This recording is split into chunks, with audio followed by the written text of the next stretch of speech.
গভীর রাত তখন, কিন্তু হঠাৎ ঘুম ভেঙে গেল মেয়েটির। বাইরে তখন শিয়াল আর ঝিঁঝির ডাকে মুখরিত। তবে বাইরের সেই সব নিত্য আওয়াজের জন্য ঘুম তার ভাঙেনি, ভেঙেছে অন্য একটি ভয়ঙ্কর কারণে। কিন্তু প্রথমটাই ঠিক বুঝতে পারছে না সে কি সেই কারণটা। বরং কি যেন এক অদ্ভুত ঝিমঝিমে অনুভূতি হচ্ছে ওর গোটা শরীর জুড়ে। একটা অব্যক্ত অস্বস্তি ক্রমে ঘিরে ধরছে মেয়েটিকে। আধো অন্ধকারে ঠিক ঠাহর করতে পারছে না কিসের অস্বস্তিতে ঘুমটা ভেঙে গেল এমন করে। ছেলে দুটোর পাশে শুয়েছিল। কয়েকদিন থেকেই ওদের শরীরটা ঠিক জুতের ছিল না, থেকে থেকেই জ্বর আসছিল।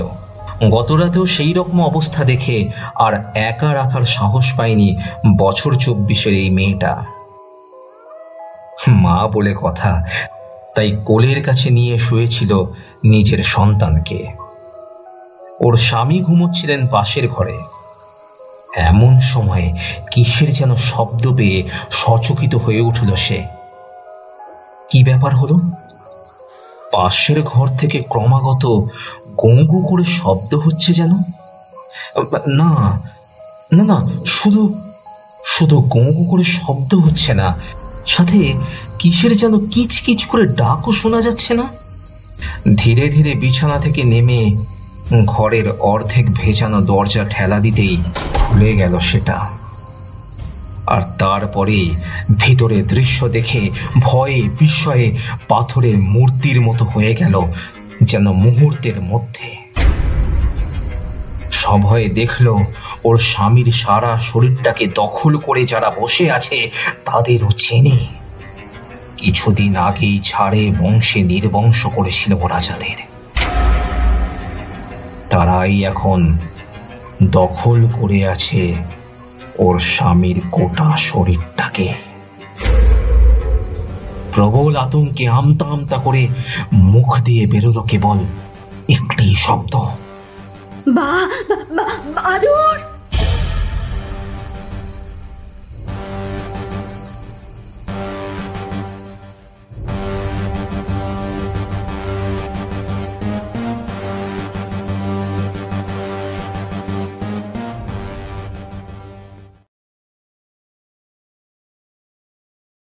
কথাগুলো মনে করলে এখনো আমার গায়ে কাঁটা দেয়।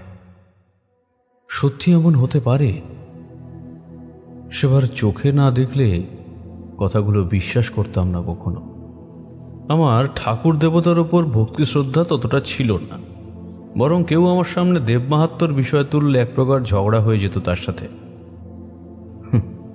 চিরকালে আমি অতিভক্তি বা দেবদেবীদের প্রতি অতিশয়োক্তির বিরোধিতা করে এসেছি, কিন্তু আমি নাস্তিক নই।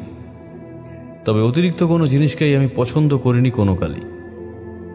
তবে সেবার যে গল্প আমি দক্ষিণ ভারতে গিয়ে কাজের সুবাদে শুনি এবং চাক্ষুষ প্রত্যক্ষ করি, তাতে আমার গতানুগতিক চিন্তাধারার একগুঁয়েতে চিড় ধরেছে। সেই দৃঢ়চিত্ত মানসিকতা কোথাও যেন একটু নড়ে গেছে। ব্যাপারটা শুরু থেকেই বলি। তবে সেটা ছিল ঘোর বর্ষাকাল। তামিলনাড়ুর মাদুরাই জেলার অন্তর্গত আয়ান কোট্টাইয়ে তুমুল বৃষ্টি নেমেছিল। দুপুরের খাওয়ার জন্য যে পাইস হোটেলটায় এসে বসে আছি, তার টিনের শেডে চড়বড় করে আওয়াজ হচ্ছিল মুষলধারে বাড়ি বর্ষণের জন্য। বেঞ্চে বসে বৃষ্টি স্নাত পরিবেশকে উপভোগ করছি। এমন সময় কলা পাতায় ধোঁয়া ওঠা ইডলি আর কুঁদরির সবজি দিয়ে গেল বালা। এই হোটেলের চটপটে এক ছোকরা চাকর। সেই একই সবজি আর পোষাচ্ছিল না বলে মাটন কলম্বো মানে মাটনের ঝোল আনতে বললাম। তারপর কুঁদরিটা সাইড করে ইডলি ভেঙে নিয়ে মাটন কলম্বে ডোবালাম। সাদা ইডলিকে রাঙিয়ে দিল গরম গরম নাল্লি মটনের ঝোল। আলতো করে চটকে মেখে মুখে চালান করে টিঙ্কাম্মার দিকে তাকালাম। টিঙ্কাম্মার আশফুলের মতো সর পড়া চোখে কোনো অভিব্যক্তি দেখতে পেলাম না। শুধু তার হাতের শিরাগুলো একবার ফুলে উঠে আবার থিতিয়ে গেল। না না না না, এভাবে হবে না। ব্যাপারটা আর একটু বুঝিয়ে বলি। আমাদের সাইট মাদুরাইয়ের এই প্রত্যন্ত গ্রামে। নেহাত চাকরির ব্যাপার, তাই বাধ্য হয়ে ঠেকায় পড়ে এখানে আসতে হয়েছে। এখানে সব থেকে বড় হোটেলের মালিক টিঙ্কাম্মা। রোজ সেখানেই খেতে যেতাম, আর আম্মাকে দেখতাম বসে বসে পান চিবোচ্ছেন। খাওয়ার পর লোকজন সবাই তাকে প্রণাম ঠুকে যেত। বয়স্ক মানুষটি ক্যাশেই বসতেন। আম্মার সঙ্গে আমার দারুণ খাতির গড়ে উঠেছিল। মানুষটি আমাকে জোর করে হাফ বয়েল ডিম, এগ চাপমুন্ডি ইত্যাদি খাওয়াতেন। মাঝে মাঝে আমার জন্য তাক্কিলি রাইস আম্মা নিজের হাতে মেখে দিতেন। সাধারণত খুব ভালো আর প্রিয় খরিদ্দারকে আম্মা এমন করেই খাওয়ান, এমনই শুনেছিলাম। আমার সঙ্গে আমার এই সম্পর্কটা হয়েছিল কিন্তু বেশ অদ্ভুতভাবে। জানলে অনেকেই অবাক হবে, সম্পর্কটা গড়ে উঠেছিল গল্পের সুবাদে। আমি যে এক মহাগোপ্যে মানুষ এটা বুঝে আম্মা খুব খুশি হয়েছিলেন। ওই দোকানে বসে টিমের বাকিদের আমার জীবনের একটা অভিজ্ঞতা বলেছিলাম। অবশ্যই সেটা অতি প্রাকৃতই বটে। আমার গল্প বলার স্টাইলে অনেকে আকৃষ্ট হতো এবং তাদের কাছ থেকেও নানান সময়ে জেনে নিয়েছিলাম নানান গল্প। আম্মা যে বাংলা বোঝেন এটা জানতাম না, কিন্তু তিনি নিজেই আলাপ করলেন। কথায় দক্ষিণী টান থাকলেও সে বাংলা বুঝতে বিন্দুমাত্র সমস্যা হয়নি আমার। আম্মা যে এই গল্প সংগ্রহের ব্যাপারটা বেশ পছন্দ করেছেন এও তখনই জানতে পারি।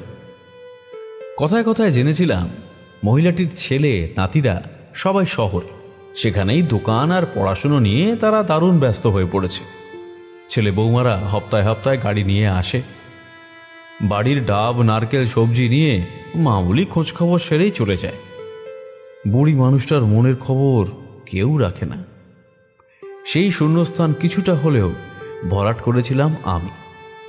বয়স্ক মানুষটার আমার ওপর যেমন আস্থা ছিল তেমনি ভরসা করতেন খুব। সেদিন বাইরে দারুণ বৃষ্টি নেমেছিল, তার মধ্যে বেরোনোর প্রশ্নই ছিল না। আমাকে কাছে ডেকে আম্মা জিজ্ঞাসা করলেন, বাবু, বাইরে বৃষ্টি না দেখে আমার কাছে এসে একটু বসলে তো পারো? হ্যাঁ বলো আম্মা, এই তো তোমার কাছেই এসে বসে আছি। জানো বাবু, এই বৃষ্টি প্রকৃতির এই অপূর্ব রূপ দেখতে আমি খুব ভালোবাসতাম। বিয়ের পর প্রথম প্রথম কতবার যে বৃষ্টিতে ভিজেছি তারই অত্যা নেই। কিন্তু এখন কি একদমই দেখতে পান না? কথাটা বলেই কেমন যেন অপ্রস্তুত হয়ে পড়লাম। ওই সরপড়া চোখের অবস্থা দেখে আমার আগেই বোঝা উচিত ছিল উনি একেবারেই অন্ধ। তো এমন একজন মানুষকে হুট করে এমন একটা কথা বলে তার মনে অজান্তে আঘাত দেওয়াটা উচিত হলো না। কিন্তু টিঙ্কাম্মা আমার কথায় এত কিছু মনে না করে একটা বিচিত্র হাসি হাসলেন। প্রাকৃতিক দুর্যোগের জন্য প্রায় অন্ধকার ও প্রায় জনমানুষহীন হোটেলের খাটিয়ার উপর থেকেই সেই হাসিটা দেখে গাটা কেমন যেন ছমছম করে উঠল।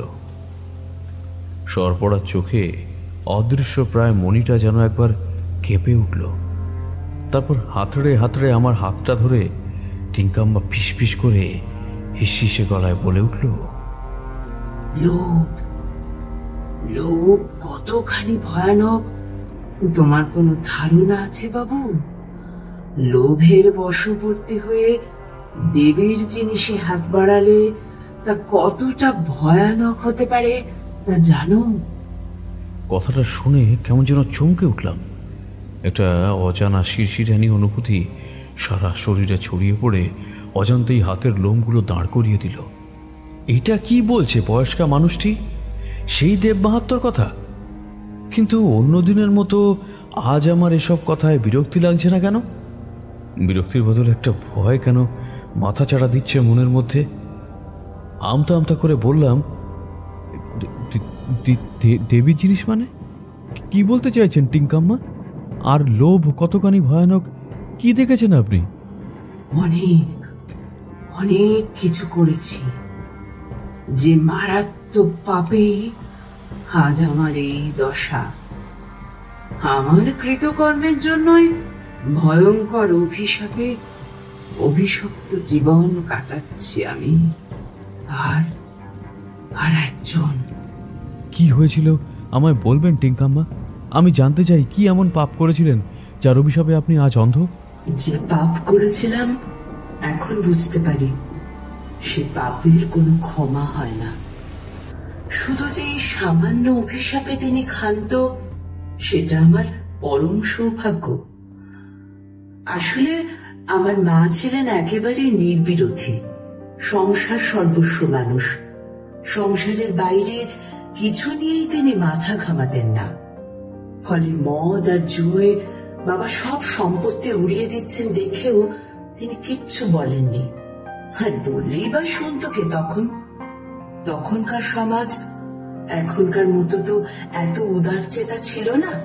নারীরা তখন কেবল সংসার সামলাতো, পরিবার পরিজন সম্পত্তি কিংবা সমাজের কোনো বিষয়ে তাদের কোনো মতই গ্রাহ্য করা হতো না। তবে আমার জন্মের পর বাবার হুঁশ ফিরেছিল, কিন্তু তখন তার কাছে সম্পত্তি বলতে ছিল কটা নারকেল, খেজুর আর কলার বাগান। যৌবনে বাবা বেশ কিছুদিন বেঙ্গলি রাইস মিলে কাজ করেছিলেন। সেখান থেকে শেখা পাতলা গুড় আর পাটালি তৈরির বিদ্যাই তখন কাজে লাগলো। এইসব অঞ্চলে বেঙ্গলের মতো অমন সুন্দর গুড় হয় না। সেই গুড় আর পাটালির জন্য আস্তে আস্তে আমাদের অবস্থা ফিরল। গুড় জাল দেওয়াই হলো গুড় তৈরির আসল ধাপ। এই বিশেষ প্রক্রিয়াটি বাবা কিন্তু কারো সঙ্গে ভাগ করে নিতে চাননি।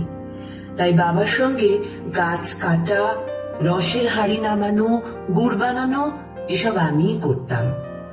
শীতের সময় খেজুর রস নিয়ে আমাদের আলাদাভাবে খাটতে হতো। এতে গাছের গায়ে কিছুটা অংশ কেটে দেওয়া হয়, তার তলায় হাড়ি পাতা হয়। হাড়ির খোলে চুন লাগানো থাকে যাতে রস পরিষ্কার হয়। হাড়ির গায়ে উনুন পুড়িয়ে কালি করা থাকে যাতে আধারে ক্যামুফ্লেজ হয়, না হলে বাদুড় টের পেয়ে রস খেয়ে যায়। সারা রাত সেই হাড়িতে চুইয়ে চুইয়ে যে রস জমা হতো সেটা ভোর রাতে নামিয়ে আনতাম। এক টানা 3 দিন রস হবার পর তার স্বাদ কষাটে হয়ে যেত। তখন সেই রস এনে গুড় করতাম না, বরং বেলা অব্দি হাড়ি গাছেই রাখতাম। রোদে রেখে গেঁজিয়ে নিলে মিঠে কষায় সে এক স্বর্গীয় স্বাদ হতো। এতে সুবিধা হলো দেশি মদ বানানোর মতো পুলিশ কি আইনের চোখ রাঙানি নেই। আবার স্বাদ এমনই যে খেলে হালকা নেশা হবেই। সেই টানেই সে আসবে খেতে। আমি আর বাবা রাতে গাছ চাঁচতে যেতাম, কিন্তু এই ব্যাপারে একটা বিশেষ নিয়ম মেনে চলা হতো। বাবা সব সময় আমার তুলনায় 1 ঘন্টা আগে বেরিয়ে যেতেন। তিনি গাছতলায় অপেক্ষা করতেন।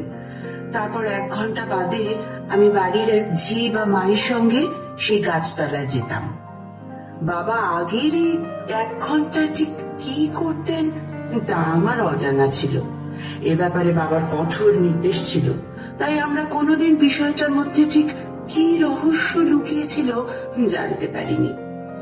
আরো বড় দুর্ভাগ্যের বিষয় হলো হঠাৎ স্ট্রোক হয়ে মৃত্যুর ফলে বাবা পরবর্তীকালে আমাকে এ নিয়ে কিছু বলেও যেতে পারেননি। তবে বাবার এই বিশেষ ব্যাপারটা নিয়ে আমার কৌতূহলের অন্ত ছিল না। বিষয়টা নিয়ে আরো জানার আগ্রহ বেড়ে যায় যখন আরো কয়েকটা নিয়ম কঠোরভাবে মানতে বলা হলো। নিয়মগুলো ছিল যেমন অদ্ভুত তেমনি রহস্যাবৃত। এই যেমন শুধুমাত্র ভোর রাতেই আমরা গাছতলায় যেতে পারবো, কিন্তু দিনের বেলায় ওই গাছতলার আশেপাশে যাওয়ার উপরেও কড়া নিষেধ ছিল। আরো একটা ব্যাপারে খুব কড়া আদেশ ছিল আমার উপর। খেজুর বাগানের মধ্যেই একখানা পুরনো অশ্বত্থ গাছ ছিল। গোটা 4 খেজুর গাছের জায়গা নিয়েছিল ওই একটা গাছই। তার উপর সেই গাছে ছিল বাদুড়ের বাসা, কিন্তু বাবা সেই গাছটা কাটতে দিতেন না। তাছাড়া 3টে গাছে রস কাটার বন্দোবস্ত থাকলেও তার থেকে হাড়ে নামানো হতো না, পাখিদের জন্য রাখা ছিল সেই গাছ। বাবা মারা যাওয়ার সময় বিড়বিড় করে শুধু এই নিয়মগুলোই মনে করিয়ে দিয়েছিলেন। জানি না মৃত্যুকালে তিনি কিছু আঁচ করতে পেরেছিলেন কিনা, তবে ততদিনে আমাদের রসের সুনাম বহুদূর পর্যন্ত ছড়িয়ে পড়েছে। বিক্রিবাটা ঠিকই চলতে লাগলো বলে বাবা মারা যাওয়ার পর আমরা দিশেহারা হয়ে পড়িনি, বরং আস্তে আস্তে ব্যবসার হাল ধরেছিলাম। ততদিনে এক বাঙালির সঙ্গে আমার বিয়ে হয়েছিল। এই মানুষটির সঙ্গে বাবার পরিচয় হয়েছিল প্রথম জীবনে, বাংলায় কাজ করতে গিয়ে। তার কাছ থেকে বাবা কাজ শিখেছিলেন। দূরত্বের গণ্ডি পেরিয়ে বন্ধুত্ব মজবুতই ছিল, আসা যাওয়া তো ছিলই। পাটকাঠি, গাছের চারা ইত্যাদি দেওয়া নেওয়া সবই চলত। বিয়ের মাধ্যমে এই সম্পর্ককে পোক্ত চেহারা দেওয়া হয়েছিল। সে সময় গাঁয়ের মানুষ বাবাকে একঘরে করার ভয় দেখিয়েছিল। সে সময় জাতপাত বা সামাজিক কুসংস্কারাচ্ছন্নতা বিষয়টা ছিল বড্ড প্রকট। কেউ স্বজাতি বাদে অন্য জাতিতে বিয়ে শাদী করলে সমাজের মাথারা হয় সেই পরিবারকে গ্রাম ছাড়া করত, নয়তো তাদের একঘরে করত। বাবাকেও এই বিয়ের জন্য কম ঝক্কি পোহাতে হয়নি, কিন্তু পরে কালের নিয়মে সবই ঠিক হয়ে যায়। বাবার বয়স হয়ে যাচ্ছিল বলে আমরা তিনজন একসঙ্গে রস আনতে যেতাম, তবে নিয়ম সেই একই ছিল। বাবা আগে যেতেন, আর 1 ঘন্টা পর আমি আর আমার স্বামী মোপেডে চেপে রওনা দিতাম। বাগানের 100-5 মিটার আগেই আমরা নেমে পড়তাম, তারপর হেঁটে বাগানে ঢুকতাম। বাগান উঁচু প্যাকাটি আর রামচিতা জাতীয় লতা গাছের বেড়ায় ঢাকা থাকতো বলে সহজে দেখা যেত না। বাইরে থেকে লোকজন কিছুই দেখতে পেত না। আমরা 5 ব্যাটারির টর্চ নিয়ে ঢুকতাম। সেই আলো ফেলে রস পাড়া হতো। কখনো ওই 3টে গাছের দিকেও আলো মারতাম। দেখতাম কি সুন্দর চকচকে করে নিগোনো ওই 3টে গাছের তলা। বুঝতে পারতাম বাবা এসে ওই গাছের তলায় কিছু করেছেন, কিন্তু সেটা দেখার মতো কিছু পড়ে থাকতো না। বাবাও কখনো বলেননি তিনি ঠিক কি করতেন। চুপচাপ রসের হাড়ি নামিয়ে বাগানের বাইরে রাখতাম। মোপেডে চাপিয়ে 2-3 ক্ষেপে সেগুলো বয়ে আমরা ঘরে নিয়ে যেতাম। বাবা বলতেন, শোন মা, আমি যেমন আগে যাই, আর বাগানে যে গাছগুলো পাখিদের জন্য রস রাখা থাকে সেগুলোর দিকে কোনোদিন হাত বাড়াস না। দেবী মার কৃপায় আমাদের অবস্থা ফিরেছে। কিন্তু বাবা, প্রতিবার এভাবে রেখে দিলে আমাদের তো অনেক ক্ষতি হয়ে যাচ্ছে, তাই নাকি বাবা? মাঝে মধ্যে চাহিদা বড্ড ভয়ঙ্কর বস্তু রে মা। যেটা তোর সামান্য চাহিদা বলে মনে হচ্ছে, সেটা কখন লোভে পরিবর্তিত হবে বুঝতেই পারবি না। আর একবার লোভ মনে জায়গা করলে কত বড় সর্বনাশ হবে তা তুই ভাবতেও পারবি না রে। হ্যাঁ মারে, আমাদের আগের অবস্থা যা ছিল এখন তার থেকে অনেক ভালো আছি রে। আমি যা বললাম মনে রাখিস, ভুলিস না যেন। বাবার সে কথাগুলো ঠিক কতটা গুরুত্বপূর্ণ ছিল সেদিন বুঝিনি। বয়স অল্প ছিল তো, আর অল্প বয়সের কত যে চাহিদা, আকাঙ্ক্ষা আর লোভ থাকে সেটা তখন না বুঝলেও বয়স বাড়ার সাথে সাথে অকারণ চাহিদা আর লোভ করার যথার্থ শিক্ষা পাওয়ার পর এখন ভালোভাবেই সেটা অনুধাবন করতে পারি। বাবা যতদিন ছিলেন ততদিন সব ঠিকঠাকই চলছিল, কিন্তু বাবা গত হবার পর পরিস্থিতি বদলাতে শুরু করলো। সবকিছুর দায়িত্ব নেবার কিছুদিন পর আমি আর আমার স্বামী হিসেব করে দেখলাম ওই 3টে ছেড়ে রাখা গাছের জন্য প্রায় প্রতিদিন 300 টাকা করে লোকসান হচ্ছে। তার উপর অশ্বত্থ গাছটিকে সরিয়ে নতুন 3টে গাছ লাগানো হলে দৈনিক 600 টাকা অব্দি মুনাফা বেড়ে যাবে। তখনকার সময়ে অঙ্কটা শুধু দুর্দান্ত নয়, লোভনীয়ও বটে। বাবার কথাকে অগ্রাহ্য করে পাখিদের জন্য যে 3টি গাছ আলাদা রাখা ছিল, প্রথমে আমরা ওই 3টে গাছ থেকে রস সংগ্রহ করা শুরু করলাম। তারপর অশ্বত্থ গাছটার দিকে হাত বাড়ালাম। তাতে সমস্যা হয়ে দাঁড়ালো ওই গাছে বাস করে থাকা বাদুড়ের দল। গাছটি কাটতে গেলে আগেই বাদুড়দের সরাতে হবে। এতদিন যা হয়নি এবার তাই হলো। আমাদের বাগানে বাইরের লোক হিসেবে কাঠুরেরা এলো। দুদিন সব দেখে শুনে তারা বলল, রাতে গাছ কাটতে হবে, দিনের বেলায় বাদুড়রা গাছে থাকলে গাছ তো কাটা যাবে না। দড়ি টড়া দিয়ে টান করিয়ে দিল তারা। তারপর রাতের প্রথম প্রহরে সবাই হাজির হলো।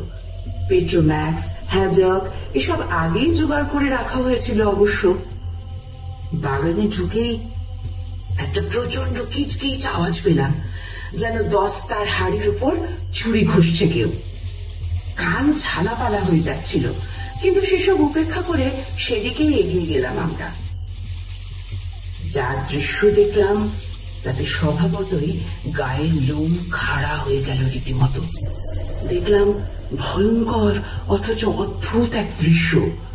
সকলে অবাক হয়ে দেখলাম গোটা গাছ তখন ছেয়ে গেছে অসংখ্য বাদুড়ে। অথচ আমরা ভালো মতো জানতাম এত রাতে বাদুড় থাকে না, তাদের এটা খেতে যাওয়ার সময়। তাছাড়া এই গাছটাতে বড়জোর কয়েকশো বাদুড় থাকতে পারে বলে আমাদের মনে হয়েছিল। কিন্তু সেই রাতে যে পরিমাণে শব্দ হচ্ছিল আর বাদুড়ের যে সচল কালো স্তম্ভ গাছটা ঘিরে ছিল, তাতে অন্তত কয়েক হাজার বাদুড়ের উপস্থিতি টের পাচ্ছিলাম। সংখ্যাটা বেশিও হতে পারে, কিন্তু ভেবে পেলাম না একসাথে এত বাদুড় এলো কোত্থেকে। 2-4 জন চেষ্টা করলো ঢিল ছুড়ে বাদুড় তাড়ানোর। তার বদলে দেখলাম ভয়ানক কিচকিচ শব্দের সঙ্গে আমাদের দিকে এগিয়ে আসছে রোমশ কালো ওই স্তম্ভটা। হ্যাজাকের আলোয় টিপের মতো জলজল করছিল সহস্র চোখ, যেন এক অতিকায় রোমশ মাকড়সা আমাদের চুষে নিংড়ে ছিবড়ে করে ফেলার জন্য এগিয়ে আসছে। ছুটে বেরিয়ে এসেছিলাম। বাগানের বাইরে আসতে আবার সব কিছু শান্ত হয়ে গিয়েছিল। সেই রাতে আমরা ফিরে এসেছিলাম।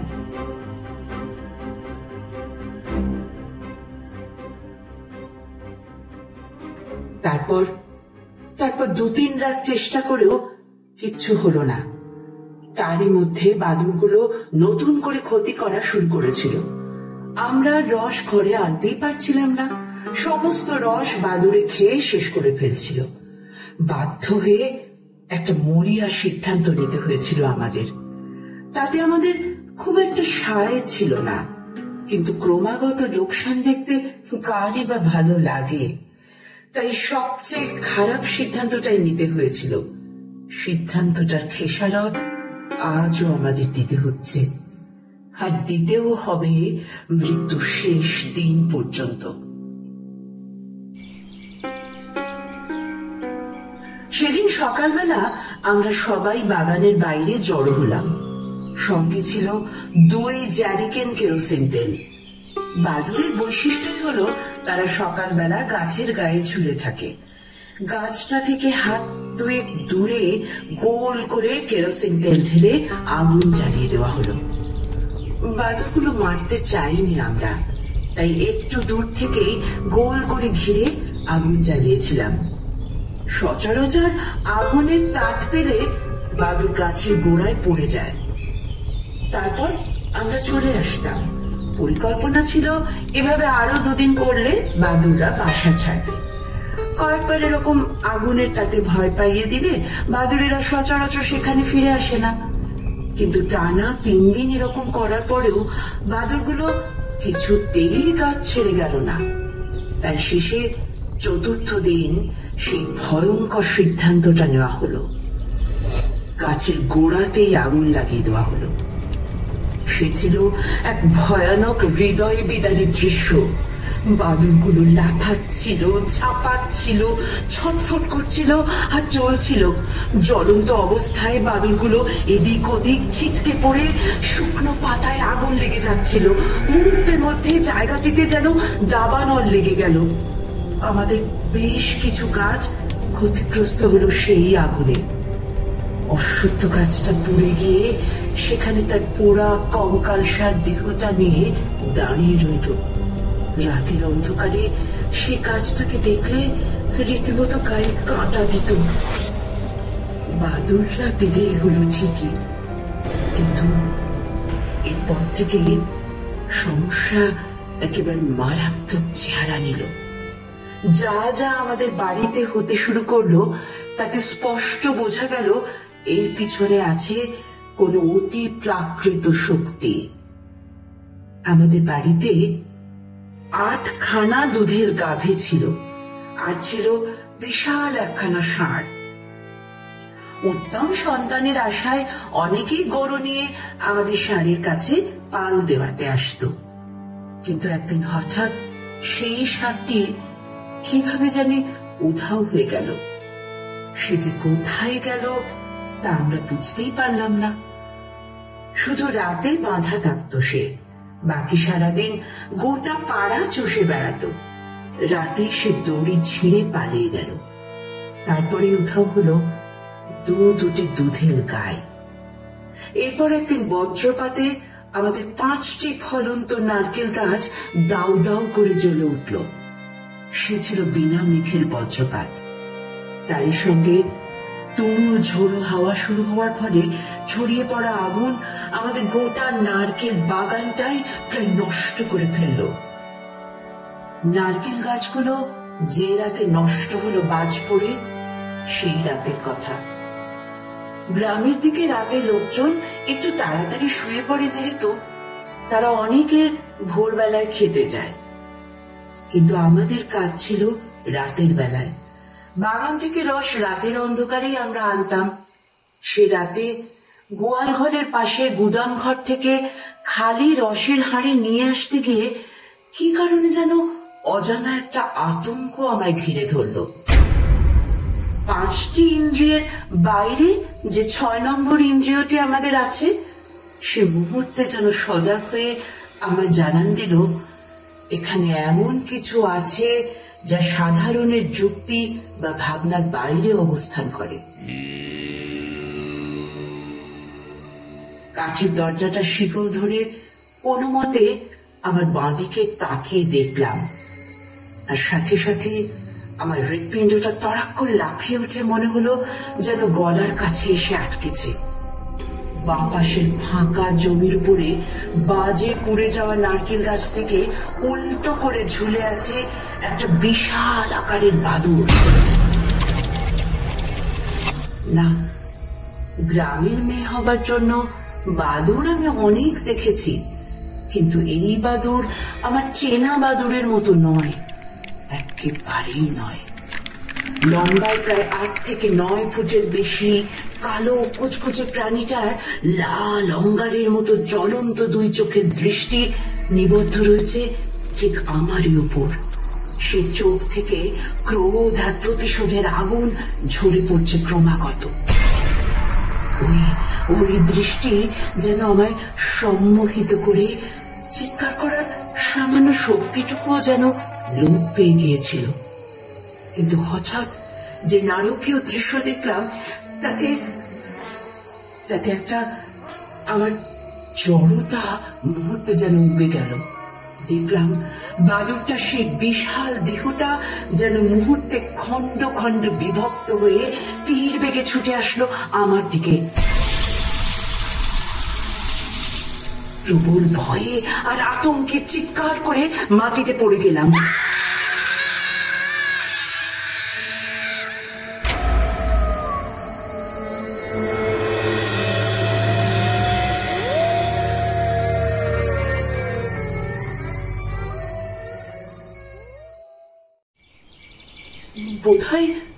বোধহয় জ্ঞান হারিয়েছিলাম। জ্ঞান যখন হলো তখন সকাল হয়ে গেছে। আমার স্বামী আমার মাথার গোড়ায় বসেছিলেন চিন্তান্বিত মুখে। গত রাতে যে ভয়ঙ্কর দৃশ্যটা দেখেছিলাম তা এখনো চোখের সামনে ভাসছে, স্পষ্ট যেন সবকিছু। হঠাৎ উঠোনে একটা পুরুষালী ভয়ার্থ কণ্ঠের শব্দে আমরা সচকিত হয়ে উঠলাম।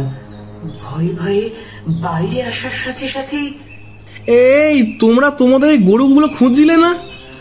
আরে ওই পাশের পাড়া দিঘির পাড়ে ওরা পড়ে আছে গো, শরীরে কোনো প্রাণ নেই। সে কি করে হলো এসব? কে মারলো ওদের? সে আমি কি করে বলবো, তবে একটা কথা বলি তোমায়, দেখতে সাপের কামড়ে মারা গেছে বলে মনে হলেও আদৌ কিন্তু তা নয়। মানে? আরে বিষে যদি মরতো তাহলে ওরকম কঙ্কাল সারত হতো না। আরে প্রাণী দুটো শরীরে এক ফোঁটা রক্ত নেই গো, এক ফোঁটা রক্ত নেই। মনে হচ্ছে কিসে যেন ওদের শরীর থেকে সমস্ত রক্ত চুষে খেয়েছে। ওই শরীর নিয়ে ছুটে গেলাম দিঘির পাড়ে। লোকটি কথাগুলো একদম সত্যি বলেছে। বাড়ি থেকে এক ক্রোশ দূরে দিঘির পাড়ে আমাদের দুধের গাইগুলো নিথর রক্তশূন্য ও কঙ্কাল সার শরীর দুটোকে দেখতে পেলাম। তাদের গলকম্বলে সর্পদংশনের মতো ক্ষত ছিল, অথচ বিষের লক্ষণ সেভাবে শরীরে ফুটে ওঠেনি। পরে লোকজন দেখে বলল এটা অন্য কিছু কামড়ানোর ক্ষত। কথাগুলোর সত্যতা তখন প্রকাশ পেল যখন গোহাটা থেকে মৃত গরুর চামড়া ছাড়াতে আসা কসাইগুলো চাপা স্বরে গুঞ্জন শুরু করলো, এ কোনো সাপের কামড়ে মৃত্যু নয়। সাপ আর যাই করুক, রক্ত চুষে শরীরটাকে এমন ছিবড়ে তো করবে না। তবে কি ওই নিশাচর প্রাণীগুলোই যারা কাল রাতে আমাকে তাড়া করেছিল? বাদুড়।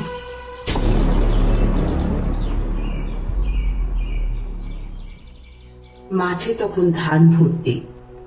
কিছু বেশি উপার্জনের জন্য ধান গাছের ফাঁকে ফাঁকে কড়াই গাছ লাগানো হয়েছে।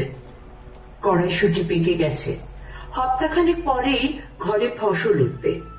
আমাদের পাশে আরো ক্ষেত ছিল, কিন্তু কোনো অদ্ভুত কারণে শুধু আমাদের ক্ষেতে দাঁতাল শুয়োরের আনাগোনা বেড়ে গেল। এমনিতে ভুট্টা ফলনের সময় নয়তো কলা বাগানেই তারা উপদ্রব করত। প্রাকৃতিক দুর্যোগ না হলে আমরা চাষের ফসল নির্বিঘ্নে ঘরে তুলতাম, কিন্তু সেবার তা হলো না। শুয়োরের জন্য সমস্ত ফসল তছনছ হয়ে গেল। আমাদের পথে বসার মতো অবস্থা হলো দেখে চিন্তান্বিত মুখে আমার স্বামী বললেন, টিঙ্কা টিঙ্কা কি থেকে যে কি হয়ে গেল আমি তো কিছুই বুঝতে পারছি না। আমি পরিষ্কার বুঝতে পারছি,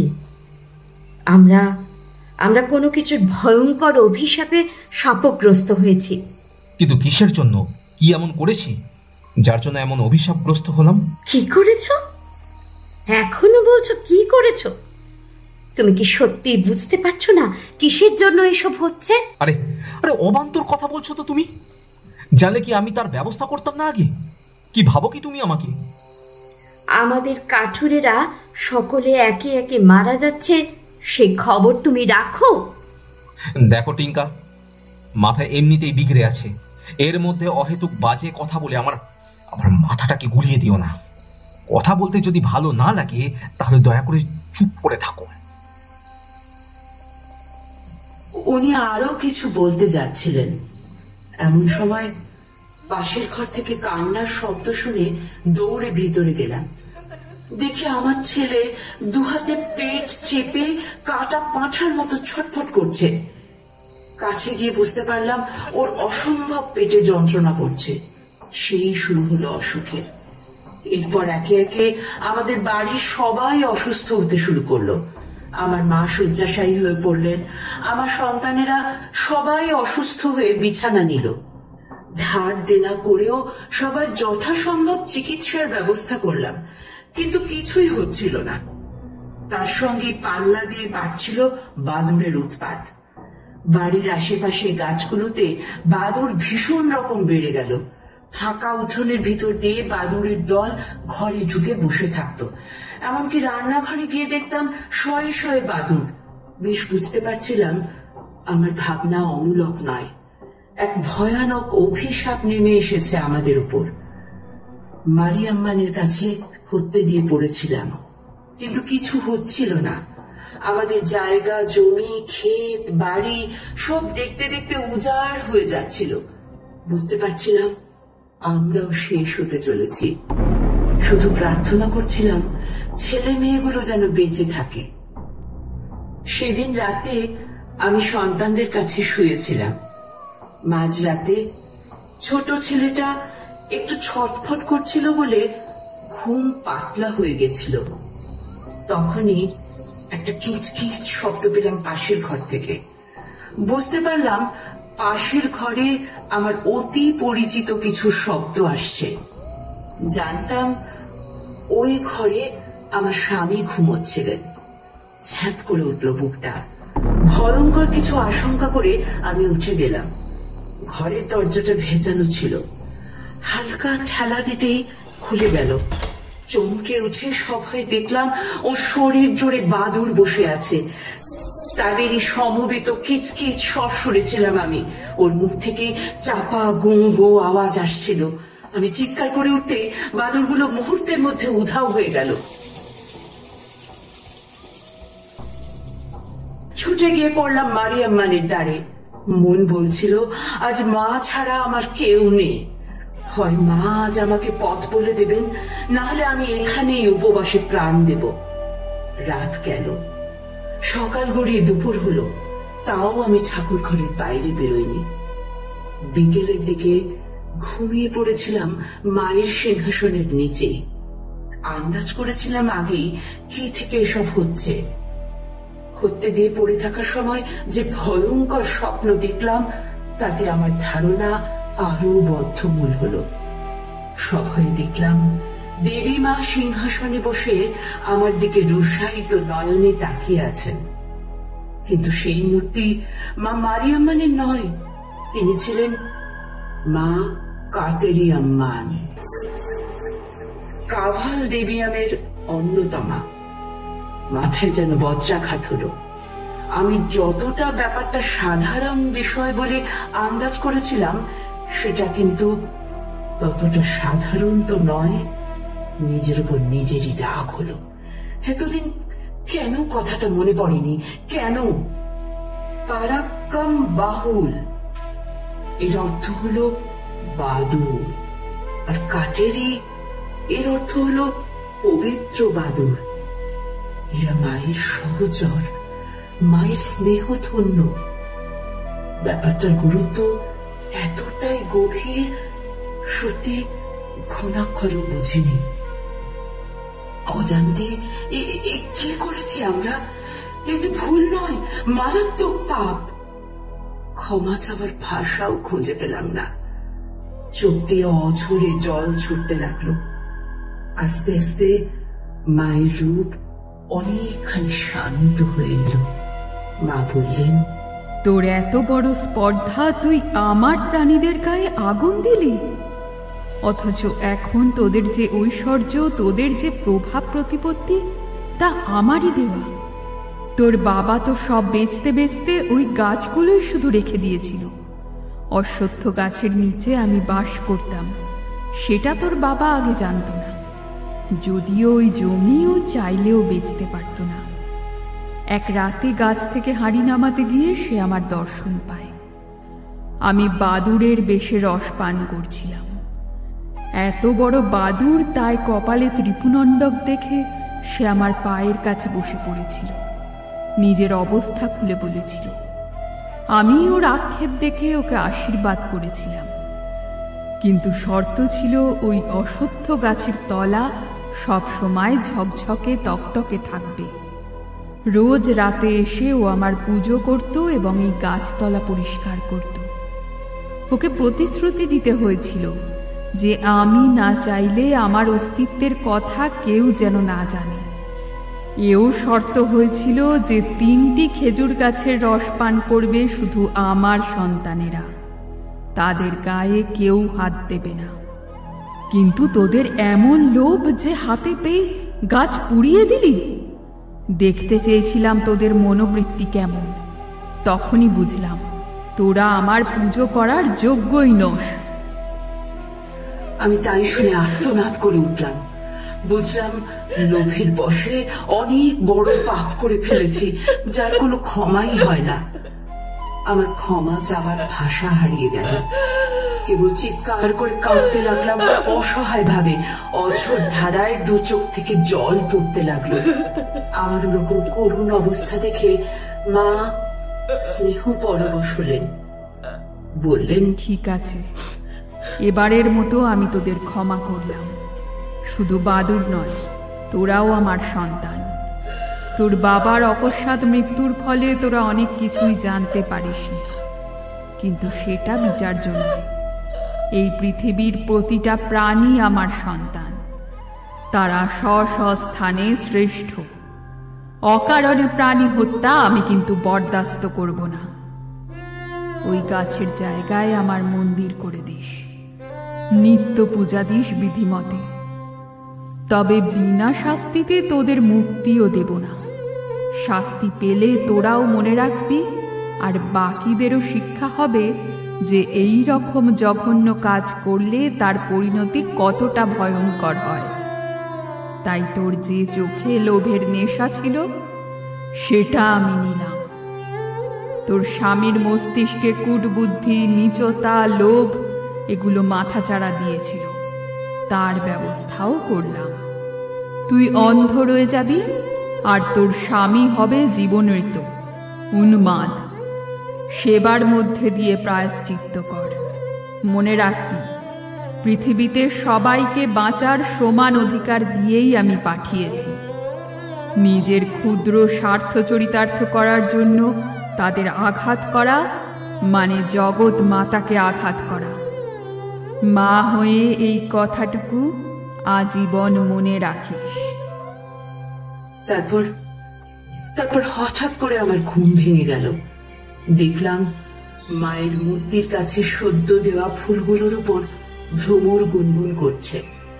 হঠাৎ দেখতে দেখতেই চোখে বরাবরের মতো আধার নেমে এলো, আর আমি কিছুই দেখতে পেলাম না।